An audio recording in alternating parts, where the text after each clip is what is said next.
राम राम जी, क्या हाल है सारे का। रियल इंडिया चैनल पर आप सारे साथियों स्वागत है।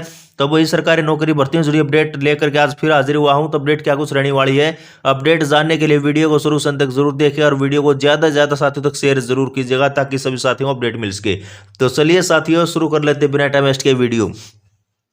तो साथियों हरियाणा सीईटी एमपीएसडब्ल्यू भर्ती हुए अन्य जो भर्तियों से बड़ी अपडेट को लेकर के वही आज जो दैनिक सवेरा न्यूज़पेपर ने खबर प्रकाशित की है उस पर विस्तार से चर्चा कर लेते हैं। तो जैसा कि आप स्क्रीन पर देख पा रहे हैं, वे हरियाणा सरकार ने सीईटी में नहीं किया अभी तक संशोधन। हरियाणा कर्मचारी चयन आयोग सरकार को फिर लिख सकता पत्र और हाईकोर्ट में 31 दिसंबर 2024 तक सीईटी कराने का वादा किया हुआ है, मगर अभी तक आयोजन की दूर दूर तक संभावना नहीं।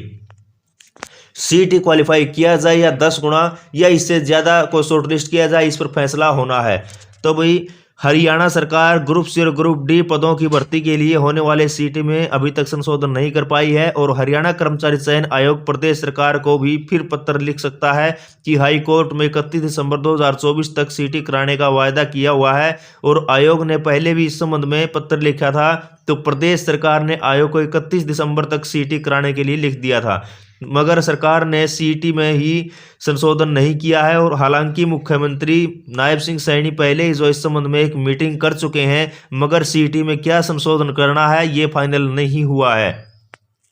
तो सीईटी में सबसे बड़ा मुद्दा 4 गुना उम्मीदवारों शॉर्टलिस्ट करने का है और उम्मीदवार चाहते हैं कि सीईटी क्वालिफाई होना चाहिए। आयोग भी चाहता है कि सीईटी क्वालिफाई होना चाहिए, मगर प्रदेश सरकार इसे क्वालिफाई करने के पक्ष में नहीं है। आंतरिक चर्चा के दौरान ये बात सामने आ रही है कि जब सीईटी पॉलिसी बनाई गई थी तब 4 गुना को शॉर्टलिस्ट करने का मकसद ये था कि सीईटी पास उम्मीदवारों में से एक सीमित संख्या में ही नॉलेज टेस्ट के लिए बुलाया जाए। अगर सीईटी क्वालिफाई कर दिया गया है तो यह मकसद समाप्त हो जाएगा और इसीलिए हो सकता है कि आयोग भी वही सिफारिश करे जैसा सरकार चाहती है। सरकार 4 गुना शॉर्टलिस्ट करने की शर्त को बदलकर 10 गुना या इसके आसपास रखना चाहती है और हाई कोर्ट ने जो है सामाजिक आर्थिक मानदंड के अंक समाप्त कर दिए हैं, इसीलिए सीईटी पॉलिसी में ये अंक समाप्त कर दिए जाएंगे। वैसे मुख्य सचिव कार्यालय में भी जो सीईटी में संशोधन की सिफारिश करने के लिए आयोग को 2 पत्र लिखे हैं, मगर आयोग ने अपनी सिफारिश अभी तक सरकार को नहीं भेजी है।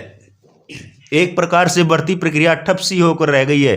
भाई जब विधानसभा चुनाव से पहले थे तो तब ऐसा लग रहा था कि सरकारी पदों को लेकर के सरकार जो है भर्तियां रेल की गति से हो रही है, मगर जैसे ही विधानसभा चुनाव में भाजपा की पूर्ण बहुमत की सरकार रिपीट हुई तो उसके बाद एक प्रकार से भर्ती प्रक्रिया ठप होकर रह गई है। जो ग्रुप बच गए थे इनके पेपर जो है अभी तक नहीं हुए हैं और इन ग्रुपों के संभावित शॉर्टलिस्ट होने वाले उम्मीदवार दैनिक सवेरा से लगातार आग्रह कर रहे हैं कि उनके पेपर का शेड्यूल जारी किया जाए। पीआरटी के आवेदक इंतजार कर रहे हैं कि उनका रिजल्ट घोषित किया जाए, मगर आयोग कुछ बिंदुओं पर मौलिक शिक्षा विभाग स्पष्टीकरण मांग रहा है, इसलिए इन पदों के रिजल्ट घोषित होने में समय लगेगा। और ये आवेदक भी दैनिक सवेरा के पास लगातार आग्रह भेज रहे हैं कि रिजल्ट घोषित किया जाए। एमपीएसडब्ल्यू मेल के पात्र युवा 12 साल से इंतजार कर रहे हैं कि इन पदों पर भर्ती प्रक्रिया शुरू होगी। ये पात्र वीरवार को मुख्यमंत्री के मुख्य प्रधान सचिव राजेश खुल्लर से भी मिले थे और युवाओं ने दैनिक सवेरा को बताया कि मुख्य प्रधान सचिव ने कहा कि रूल संशोधन पर काम चल रहा है और ग्रुप डी के रिक्त पदों के लिए सीईटी पास उम्मीदवार नई सूची जारी कराने का जो है आग्रह कर रहे हैं। तो पुलिस सिपाही के 56 पदों की भर्ती भी जो बीच में लटकी हुई है और इन पदों की भर्ती शायद नए सीईटी के बाद शुरू हो। जिन 20 ग्रुपों के रिजल्ट पहले घोषित हो गए थे उनकी पुनर्विचार समीक्षा हाई कोर्ट में लंबित है और उनकी मांग है कि उनकी नौकरी को बचाया जाए। तो भाई एचएसएससी ऑनलाइन ग्रीवेंस रिट्रेसर पोर्टल करेगा उम्मीदवार शिकायतों का समाधान। तो भाई हरियाणा कर्मचारी चयन आयोग जब भी कोई रिजल्ट घोषित करता है या शॉर्टलिस्ट सूची घोषित करता है या अन्य किसी प्रकार की कार्रवाई से अगर किसी उम्मीदवार को कोई शिकायत होती है तो वह अब ऑनलाइन ग्रीवेंस रिट्रेसर पोर्टल से अपनी शिकायत भेज सकेगा और उन्हें आयोग के पंचकूला दफ्तर पहुंचने की आवश्यकता नहीं होगी। आयोग पर जो है आयोग का जो पोर्टल है उस पर काम कर रहा है और उम्मीदवार इस पोर्टल पर जाकर के अपना जो पंजीकरण डाल करके अपनी शिकायत ऑनलाइन अपलोड कर सकता है और उसका फायदा ये होगा कि ये हर शिकायत का जो है रिकॉर्ड आयोग के पास रहेगा और तय समय में जो है क्या समाधान हुआ है उसका रिकॉर्ड भी होगा।